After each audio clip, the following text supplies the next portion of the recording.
My friends, let me tell you one thing. If you are facing problem in your job, in your colony, in your neighborhood, in your classroom, from your in-laws, from your spouse, I don't know, whatever it is, just because you are a Christian, నువ్వు క్రైస్తవుడు కాబట్టి, క్రైస్తవురాలు కాబట్టి, అలాంటి శ్రమల గుండా నువ్వు వెళ్తూ ఉన్నట్లయితే నేను ఇవ్వగలిగేటువంటి కంఫర్టింగ్ వర్డ్ ఏంటి తెలుసా? You are in the front line. God has placed you in the front line. God trusted you. దేవుడు నిన్ను నమ్మాడు. నువ్వు ఫ్రంట్ లైన్ లో ఉండు. నువ్వు ఫ్రంట్ లైన్ లో ఉండగలవు. దేవుడు నిన్ను నమ్మి అక్కడ పెట్టాడు.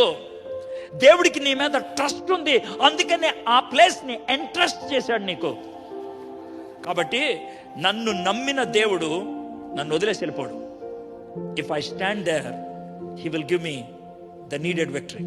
నేను నిలబడితే దేవుడు నాకు ఇవ్వాల్సినటువంటి విక్టరీ ఇస్తాం. My friends,